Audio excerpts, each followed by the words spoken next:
All right, hello and welcome everybody to the St. James City Council meeting held on September 2nd at 5:30.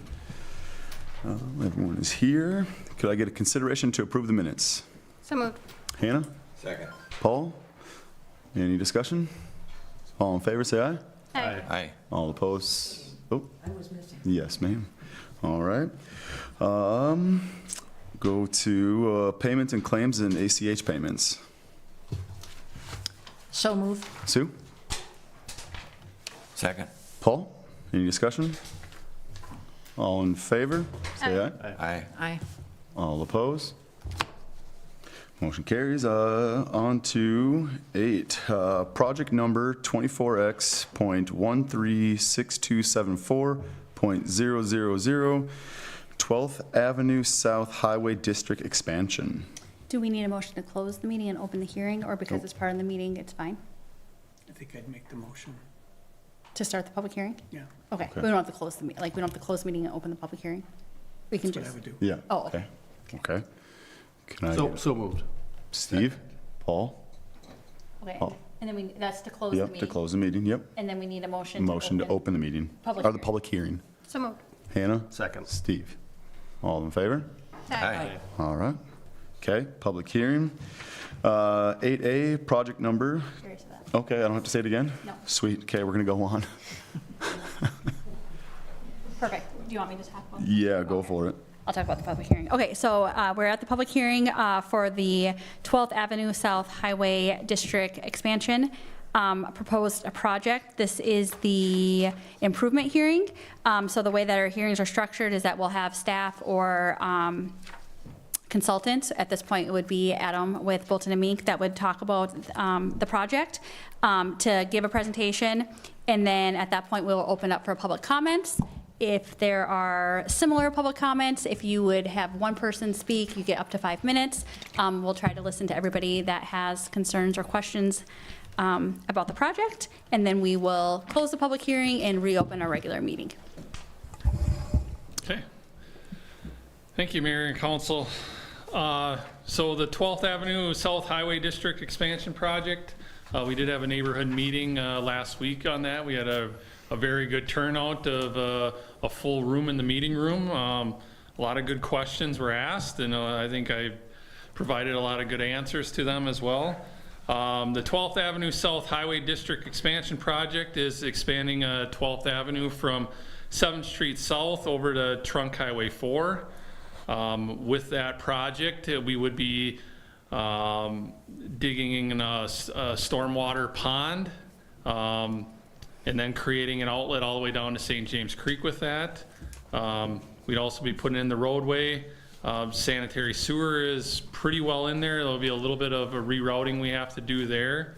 We would also install water main through the 12th Avenue street corridor and then put in storm sewer as well. With this, we'd also have a lot of lot grading to spread the spoils from the pond out on those lots. We are looking at, I believe, 11 lots that would be highway commercial use, and then maybe a mixed residential use is what those lots would be used for. As a part of that project too, MnDOT is requiring us, since we're putting in 12th Avenue, to put in left turn lanes and right turn lanes at the 12th Avenue, so that'll be a part of the project as well. I guess with that, I can open it up to questions from the council or from the general public, I guess. Don't believe there's any questions, Sue? No, I just want to say that I went to the public hearing, and there was a lot of questions, and Adam answered them really well. You can tell because none of those people are back today. So, you Perfect. know, so, Awesome.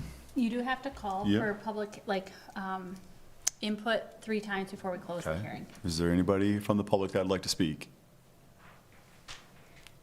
Is there anybody from the public that'd like to say anything? Last chance, anybody from the public would like to say anything? Okay. Perfect. Take- All right. Can I get a motion to? Second. Paul? Hannah? All in favor?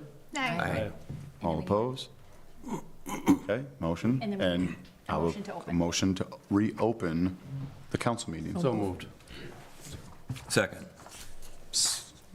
Ani, or Kathleen and Paul, okay. That was quite the dagger there. All right, okay, so we'll go on to license and permits. Consideration to approve amended special event permit for the Multicultural Fiesta. So previously, the Multicultural Fiesta obtained a permit from the city, and since then has 2 additional requests. So we amended the application and now asking for further approval. So the first request is requesting approval for use of golf cart during the event for 2 primary reasons. First one is for the trash collection throughout the event grounds, and the second is to allow some support for individuals with mobility changes to ensure that everyone can fully participate in the celebration.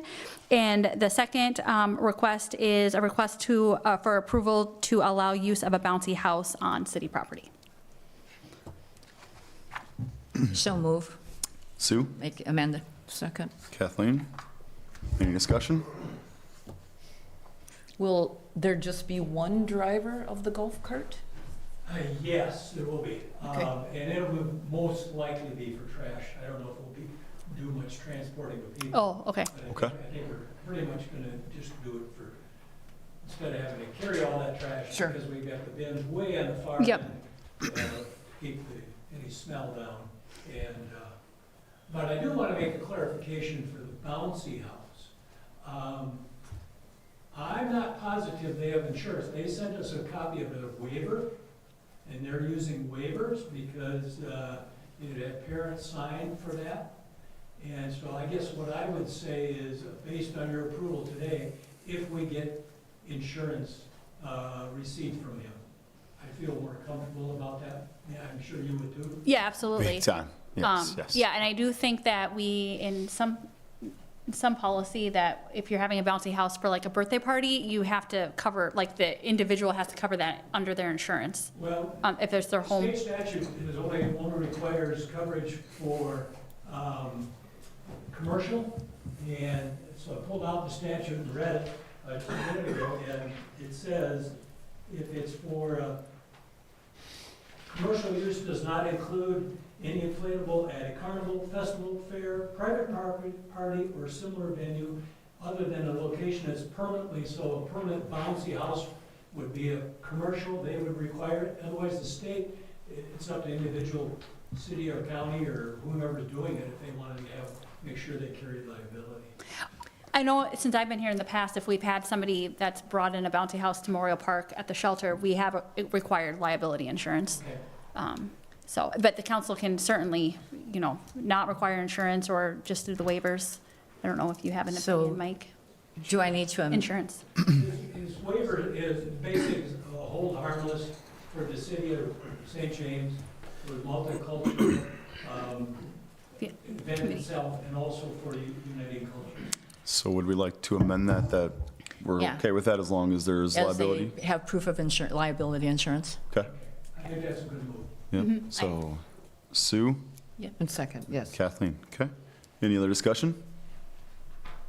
All in favor, say aye. Aye. All opposed, same sign. Motion carries. Thank you. Thank you. All right. 12A, new business. The LMC Sustainability City Award presentation by Ann Finn, the Intergovernmental Relations Director, and Craig Johnson, the Intergovernmental Relations Representative, are here to present us with an award. Go ahead. Thank you, Mayor Whitehead and members of the council and staff and members present. Thank you so much for having us today. My name is Ann Finn, and as you just heard, I represent the League of Minnesota Cities. Thank you for having us to your beautiful city. My colleague Craig and I arrived a little bit on the early side today, so we had time to walk around, and it's a beautiful place where you live. And thank you all for your leadership and for what you do every day for your community. I want to spend just a moment talking about what the League is, and then I'll turn it over to Craig to present the award. And then we have a very short video that some of you may have already seen, but maybe some of the folks here haven't, and I think it's really well done and really kind of gives you the credit you deserve for this wonderful award. So the League of Minnesota Cities is a statewide association made up of virtually all the cities in Minnesota. We have 842 cities who are members, out of Minnesota's 856 cities, so some fun facts in there. The largest of our members is, of course, Minneapolis, and the smallest is the city of Funkley, Minnesota, with a population of 8, and that's in Beltrami County. We exist exclusively to represent and serve cities. We provide all kinds of different services, including legal support, financial and HR consulting, crisis communication advice. We sometimes take calls on information and technology questions, and then we work side by side with our insurance trust. So you're talking about things that those folks have lots of expertise in, and just to give them a little shout out, if you want to call our insurance trust and ask what you should do about the bouncy house, there will be someone to take your call and give you competent legal advice on that question. So Craig and I are part of a team of 7 lobbyists who represent the League of Cities at the state capitol, and we have the privilege of advocating for cities exclusively. We work to defend local decision-making authority so that the decisions and the issues that you talk about here can be decided in this room with the community present. And then we also work to try and prevent unfunded mandates from the state so that if somebody else's good idea means it's going to be a burden for your community financially, we try and push back on that a little bit. So essentially, I'm here just to congratulate you. This is a really big deal. These awards are not common. We only give a few of them every year. So I want to, on behalf of our board and staff at the League, extend my congratulations to you. And now I'll turn it over to my colleague Craig to tell you what the award is for, and we'll watch a short video and let you on your way for the evening. Thank you again for having us. Thank you. Thank you. Thank you, Mayor, and pleasure to be here. Again, my name is Craig Johnson. I'm with the League of Minnesota Cities, for the record, and I am one of the lobbyists that Ann just mentioned. The areas I cover are land use regulations, environment, and energy. So you can guess why I'm the one here talking about your sustainability award. Those are my issue areas. It is with a great deal of pride that I get to re-award this to you. The city was given this award at the League's annual conference in Duluth in June, but we wanted an opportunity both for those of you who were not able to attend that to share that with us, and for it to be part of your community record that this was given, and a chance for members of your community to get to see and hear about it a little more than they do when we hold an event in Duluth. We're here to recognize the City of St. James for winning the 2025 Sustainable City Award from the League of Minnesota Cities. This was presented in June, and the Sustainable City Award is given each year to a community that participates in the Green Step Cities program and presents something they feel that they have done that is noteworthy underneath that program. The Green Step Cities program is a voluntary program that was founded in 2010. I was present for those meetings. It's a collaboration of groups that work on sustainability and energy resilience, but also state agencies and local governments. We have since grown to include tribal governments as well, because they wanted to be able to be considered for recommendations and recognition under this program as well. There are 29 best practices that are listed as options for communities to consider underneath this program, but it's up to every community to decide what their city is ready for and which things make the most sense for their community. And I need to make it clear to you guys that that is a very important part of this program, is instead of the state coming in and saying, here's 29 things we want cities to do and you have to go out and do them, we have convinced them that it's far better to give us a toolbox and let cities find the ones that work for the kinds of things that are going on in their communities. Because what is happening here in St. James might not be happening in Benson or in Marshall or in Worthington. It's going to be different no matter where you are. So very much appreciative of the history that there is in that program. The Green Step Cities program focuses on cost savings and energy use reduction and encouragement of civic innovation related to sustainability and energy use. And so in setting those goals, the City of St. James became part of the Green Step Cities program and has literally been established as one of the leaders of your peer city groups. The cities of the size of St. James would all have to look up to you because you have achieved step 5 of that program, which is the top step. It means you have documented the work you're doing enough to show that you are doing the maximum your community could be expected to be doing under this. So you're doing an excellent job. The project that we're recognizing this year is the Building an Effective and Equitable St. James Project. It's a comprehensive effort that has helped make the city achieve great strides in sustainability over the past year, with multiple efforts in infrastructure planning, energy efficiency, public education, and youth engagement. And I think at this point, what would make the most sense is to watch this short video that we put together with folks from your city to kind of explain what it was. So if someone could start that, that would be great.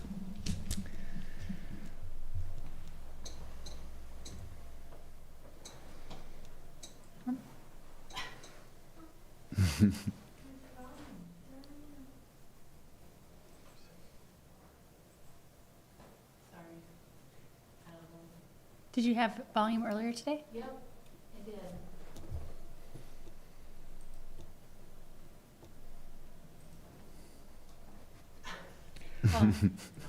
We could have Brianna do a voiceover of her own Yeah, video. yeah.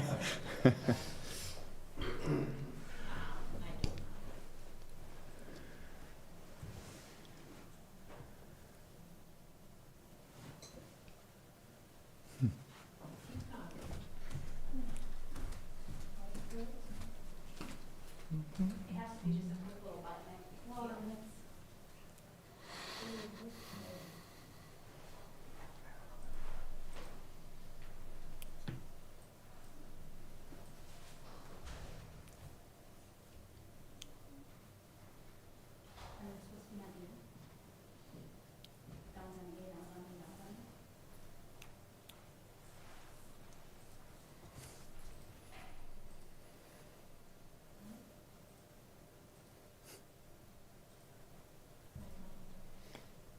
A few of us were at Duluth, as long as this isn't really going. This was amazing for us to be there as small St. James.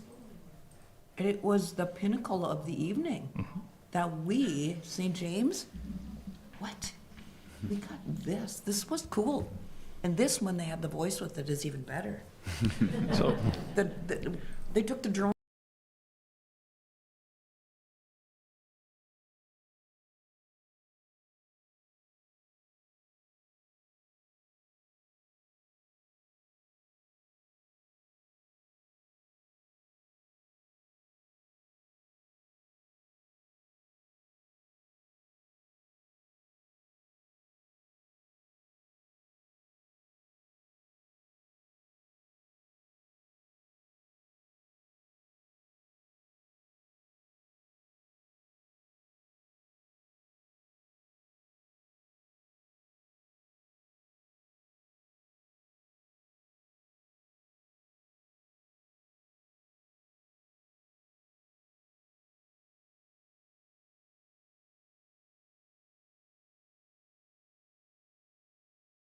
resources they have available, you were the most exceptional, and you are being recognized for that. And so with that, the award that you were already given, we are just here to have one more public exchange where we point out to you that this is a big deal, and we're very proud to have you as a member of the League of Minnesota Cities and to recognize the work that you have done as elected leaders, but also that your staff have done to implement and plan and design all of these programs, and the work your community has done to give you all the support you need to know what to do and what will make the best difference.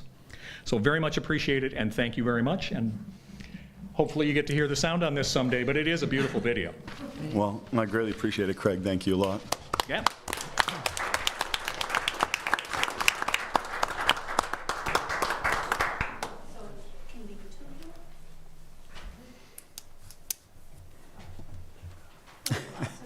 All right. I have to say Brianna and Amanda and Paul did an excellent job of representing our city on this. Well, if you get a chance, run to YouTube and watch it. It is very, it's very cool. It is very Sorry cool. for the sound issue. It's on our end. Yeah. The city can use this as you need to for promoting work you've done if you want to, show it to the community groups or other things. Sure. Perfect. Appreciate I that. appreciate that. Yes. Thank It you was guys. a very well done video, and thank you so much for coming out. Yeah, the way our community was like the city being showcased in that video was awesome. It makes our community look so much better than what people think it is. So it's true. I say it. One good drone photographer. Hey, it's awesome. It's definitely great. Thank you all. Yes, All right, thank thank you you. so much. All right. No action required on that, so I will move on to 12B, consideration to approve Resolution 09.25.01, ordering improvement and preparation of plans for project number 24X.136274, 12th Avenue South Highway District Expansion. Adam. Yep, so this is the resolution ordering the improvement that gives us the authorization at Bolton and Mink to start putting the plans together and get a biddable project. The next step after this, if you guys consider that, would be then going out for bids and then seeing what the actual costs come in. So that's what we're asking for on this one. So move dispense with the reading. Hannah? Second, dispense with the reading. Steve? Any other discussion? All in favor, raise a hand. All opposed, same sign. Motion carries. 12C, consideration to approve Resolution 09.25.02, declaring costs to be assessed and ordering preparation of proposed assessment for project number 24X.135115, 7th Street South, 13th Avenue South, and Moulton and Parson Drive Improvement Project. Adam. Yep, so this is for the project that's currently going on out there right now. This is the next step in the process of assessing the property owners along there. This is saying that we're gonna assess them, and then what we'll do is we got some notices we gotta send out here in a couple weeks to notify them of that, and then we'll have an assessment hearing. It would be like the first meeting in October, you know, to let them come and speak their minds about what the assessment is, and go from there. So this is kind of that first step in the actual assessment process. So move dispense with the reading. Sue? Second, dispense with the reading. Paul? Any other discussion? All in favor, raise a hand. All opposed, same sign. Motion carries. Thanks, Adam. Thank you. 12D, consideration to approve Resolution 09.25.03, providing the insurance and sale of the $965,000 general obligation improvement and utility revenue note, Series 2025A, pledging for the security thereof special assessments and net revenues. Shannon. Thank you, Mayor and members of the council. Those resolution titles are a mouthful from me today. So, the resolution was drafted by the bond council for the city, and that resolution provides for the award of sale of bonds to finance the 7th Street, 13th Avenue, and Ring Road projects for which you just set your special assessment hearing. Revenues that are pledged for repayment of this issue include those special assessment, water revenues, storm sewer revenues, and sanitary sewer revenues, along with the special assessments. We don't have a tax levy pledge for this one, so that's always a good day. So Made my month. and the reason, much of the reason for that is because he did receive a grant from MnDOT for $1,408,000 of the project cost. So it was roughly a $2.373 million project, and we're financing $965,000 because the balance was covered by that grant. We've structured it over a 20-year term. The contributions annually from water the water enterprise fund would be about $25,000.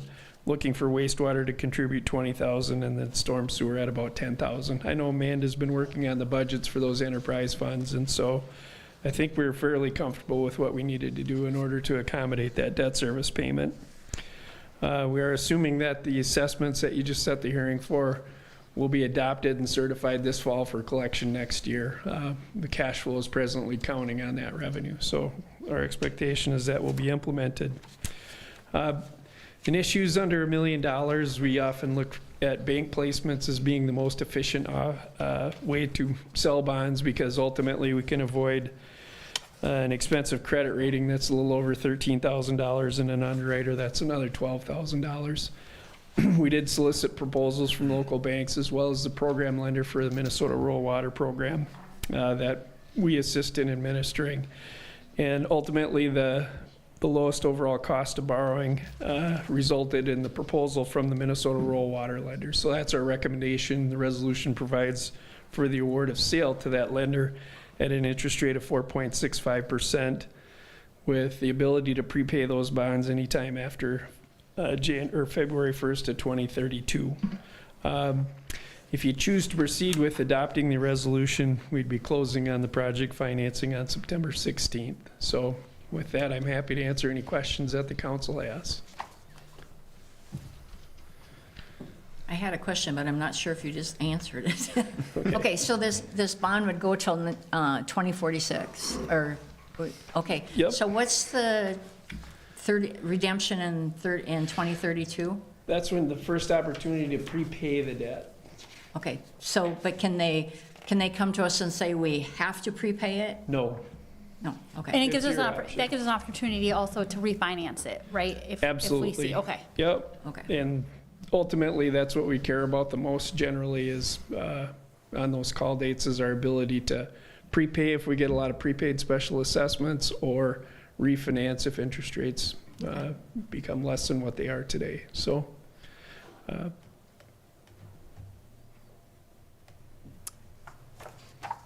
All right, no discussion? Can I get a motion to approve? So moved, dispense with the reading. Hannah? Second, dispense with reading. Sue? Any other discussion? All in favor, raise a hand. All opposed, same sign. Motion carries. Thank you, Shannon. thank you. All right. 12E, consideration to approve resolution 09.25.04, amending bylaws of the St. James Firefighters Relief Association. Joe. Mayor and council, I'm here on behalf of the St. James Fire Relief asking for $100 additional in our retirement for our firefighters. So the last time that the council amended these bylaws and gave, it was also $100 for the pension program that the fire relief has, was back in July of 2022. At that time, we set it at $2,700. So now the request is to bump it to $2,800. So it has been a couple of years, and this is something that we do look at on an annual basis, or at least every couple of years, so.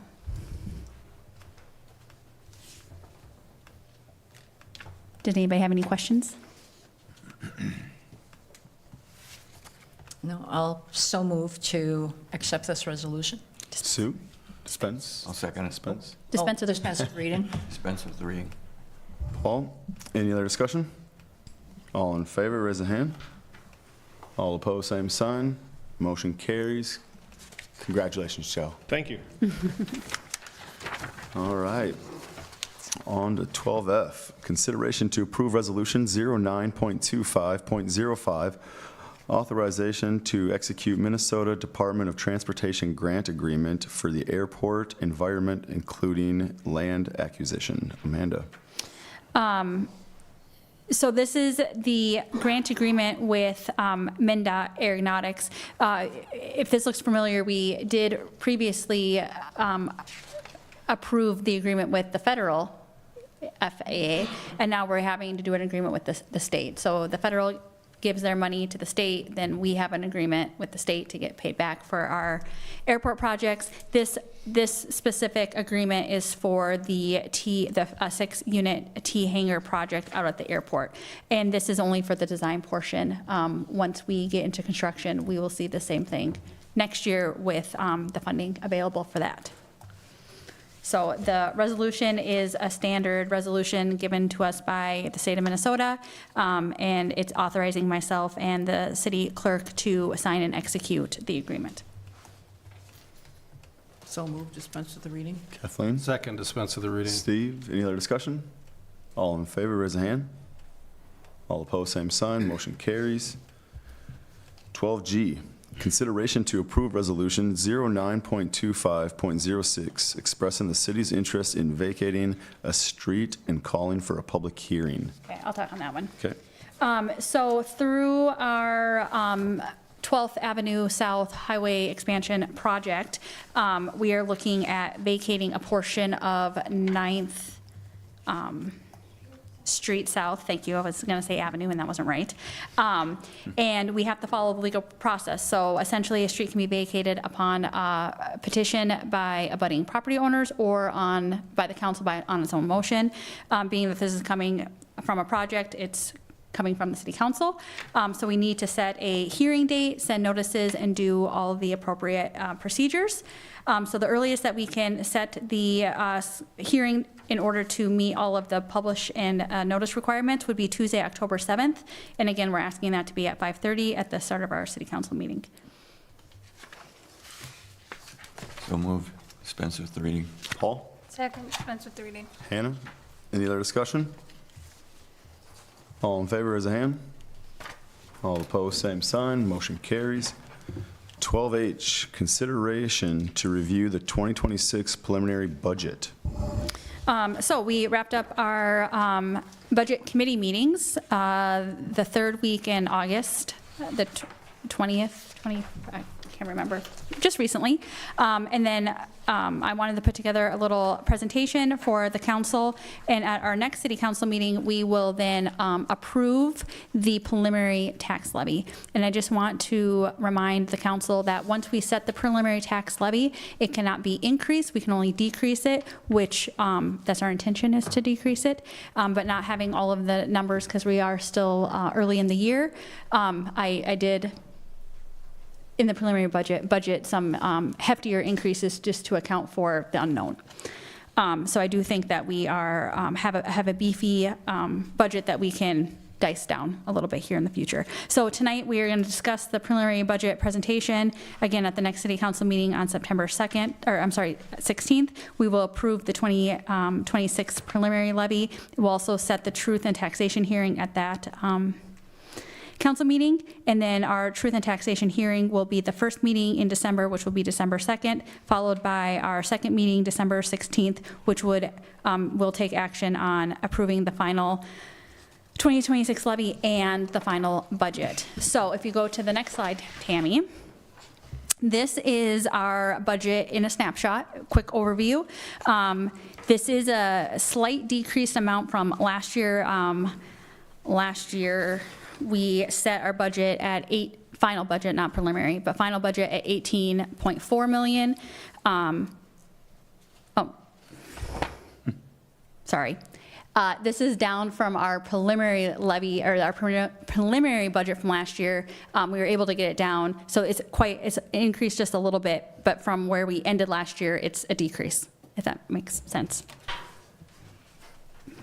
Anyways, we're at 18.6 million. 5.2 million is coming from the general fund. We have about 275,000 for capital improvements. The campground is slated to expend about 52,000. Our utilities, which is our storm sewer, electric, water, and wastewater, is about 10.5 million in expenses. Liquor store set at 1.2 million. The economic development, which would be the admin side and the housing, is just shy of 400,000. Airport is about 180,000. The swimming pool is 118,000. The theater is about 130,000, and the ambulance is set to expend about 420,000. So the chart just shows that most of our money goes to the utilities and the general fund. That's where we're spending most of our money. So if we look at the 2026 preliminary budget in total, and I'm sorry, it increased. I thought it decreased. I was looking at something different. But you can see over the last, like 24, 25, and then 26, we really have stayed pretty steady after we saw that inflation that occurred after COVID. We really haven't jumped up any more than what we did that initial in 2024. So we are stabilizing. Tammy, if you go to the next slide. So this breaks down the general fund revenues. So the total general fund revenues that we are planning to incur in the general fund is about 5.2 million. You can see that nearly 50% of our funding for the city does come from LGA. I do want to call out that we did receive an increase in LGA from last year. It's less than $5,000. So that is great. Other revenues that we get is from, transfers in from other funds to the general fund, interest that we accrue on the money that sits in the bank, our fines, we have public charges, taxes, and then licensing and permits. Then when we look at the expenses, then for general government operations, we're about 1.1 million. Public safety, which would include our police department, our fire department within the general fund, that's about just at 2 million. Street maintenance is at 1.6, and then culture and recreation is about 475. We balanced it down to zero at that 5.2 million as well. And you can see that our main expenses within the general fund is public safety and maintaining our streets and parks. Next slide.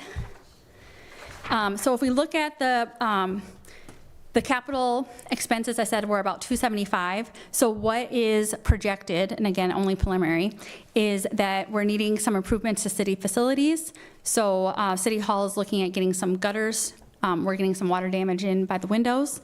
There is, at the police station, there's an exterior wall that's needing to get repaired.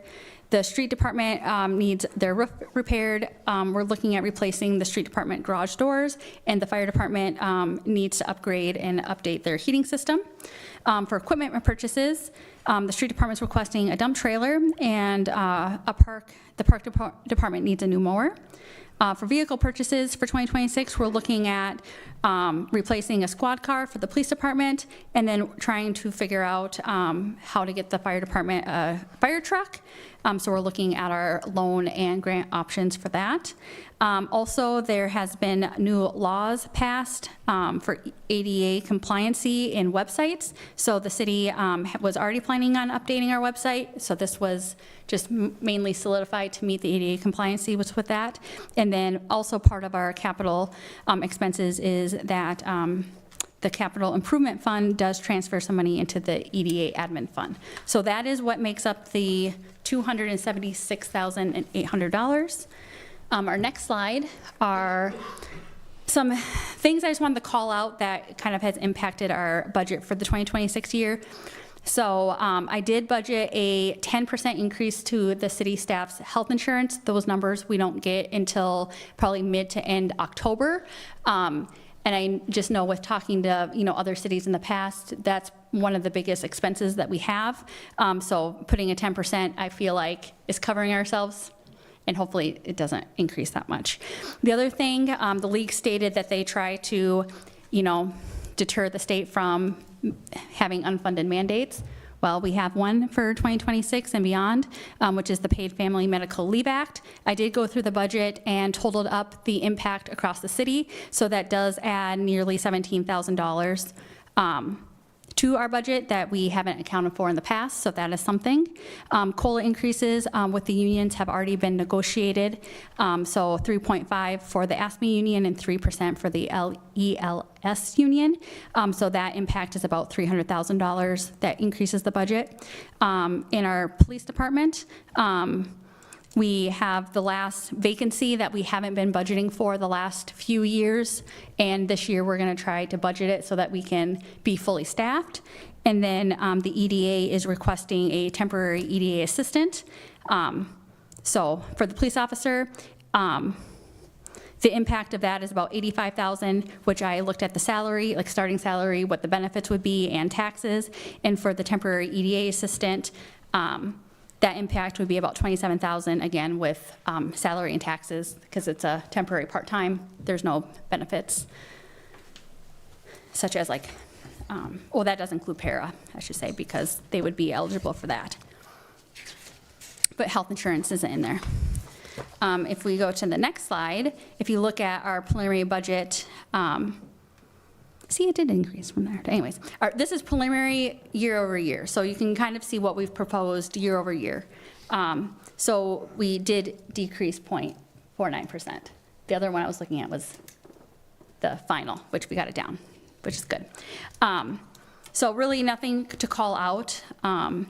Over, I would say in 23 and 24, post-COVID, we did have some major jumps, but we are definitely stabilizing out, which I think is also very positive. If you flip the slide, Tammy, we're going to look at the levy. So in 2025, we levied what was needed for the general fund. The 2022A project, which is 2nd Avenue, The swimming pool, we levied 40,000. Airport, we levy every year 75,000. Capital expense, we were able to levy 50,000, and then we created the new housing demolition program, and we were able to levy 20,000 last year. This year, again, you can see the increase in the general fund. The debt service for the 2022A debt did decrease. The first payment was last year. That always tends to be a little bit larger. The swimming pool, I'm trying to get that back to the liquor fund. So we did decrease that to about 21,000. Again, the airport's at 75. The capital expense I put at 25,000. And then the housing demolition I kept at 20,000.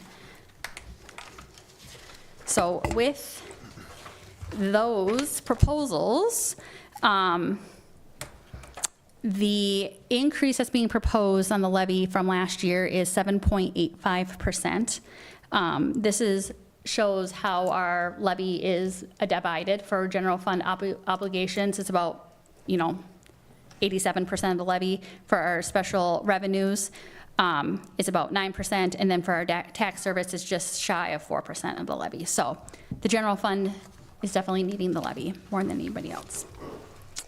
And then again, this is just the next slide. It's just a snapshot of, again, our proposed levy amount year over year. It's hard to keep the levy stable when the LGA is incrementally increasing. I think it was 0.22% over last year that it got increased. And then the next slide is then just putting that information in a graph for you. And then the next slide is then the percentages that it's increased. So these numbers are all the final numbers, where obviously 2026 is the proposed number. So last year when I presented this, I was proposing the tax levy to increase 6.19%, and we were able to get that underneath 5%. So I feel confident again about that this year, but I don't want to put the city in any type of situation where we need to increase it and don't have the ability to. So that concludes the presentation. Is there any questions on that? Thank you. Oh, you're welcome. I know you like doing that. I don't know why. I do like doing that. I just get a little nervous. I was telling Sue beforehand that when you change a number somewhere, there's so many different places you have to change it that I get nervous that, not Well, I all have got confidence changed. that you did it just right. so. Yes, thank you. I appreciate that. But All right, we'll go on to the reports. Sue? Yeah, nothing. Kathleen? Nope. Mike? Amanda? I do not have anything. I have nothing. Chris? I have the movie. The movie for this weekend, September 5th through the 7th, is The Fantastic Four: First Steps. This features rated PG-13 and is 1 hour and 55 minutes long. The Fantastic Four: First Steps is set in an alternate timeline, Earth 828, during the 1960s, where 4 astronauts gained superhuman abilities after exposure to cosmic rays during a space mission. Celebrated as heroes, they leveraged their powers and inventions to promote peace and technology advancement globally. The movie starts at 7 p.m. on Friday and Saturday, 4 p.m. on Sunday. All tickets are $5. Paul? No. Nope. Hannah? Steve? Nope. Department heads? Nothing. All right. Can I get a motion to adjourn? So moved. Hannah? Second. Paul? Any discussion? All in favor? Aye. All opposed? Meeting adjourned at 6:13. Thank you, everybody.